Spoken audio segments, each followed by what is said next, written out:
On the mix,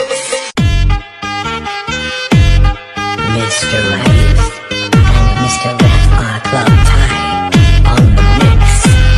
10, 9, 8, 7, 6, 5, 4, 3, 2, 1.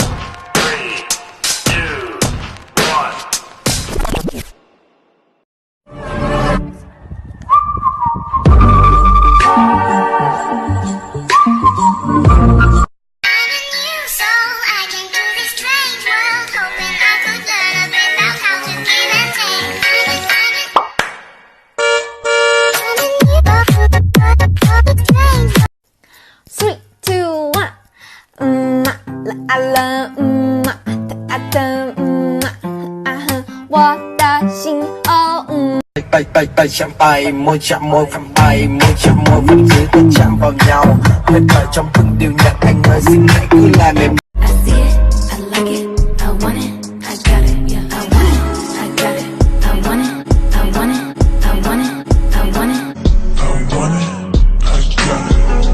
Khi đôi môi em còn đỏ mọng.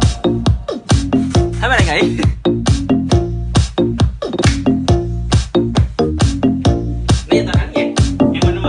Every time you hold me, every time you breathe me in, every time.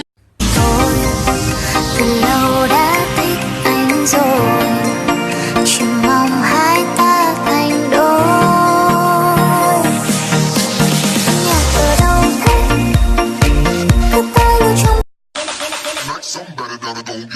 Like somebody that I don't get bold.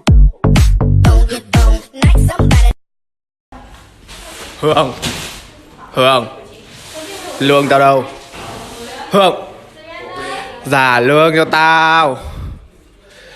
Giả lương cho tao. Bố mày là tượng, bố không nói được. Có rất nhiều cách để làm giàu. Cách đầu tiên đó chính là làm giàu từ hai bàn tay trắng. Các bạn thấy không? Mình có hai bàn tay trắng. Tiền đâu? Tiền lương tháng này đâu?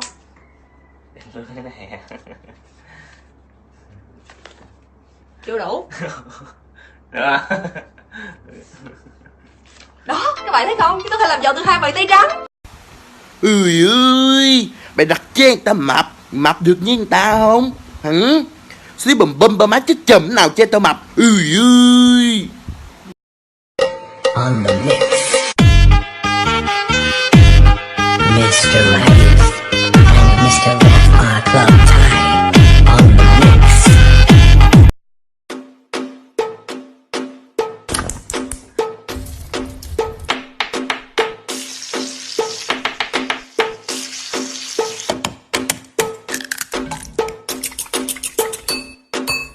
Ngây thơ nhở. Đúng là cuộc đời hài vãi. Chị ăn nói cho đàng hoàng. Tao chỉ đàng hoàng với những người xứng đáng được tao đàng hoàng thôi. Tao nói luôn để cho mày biết nhá, bản chất cáo già thì đừng có láo. Nếu không á, tao chặt cụt đuôi luôn.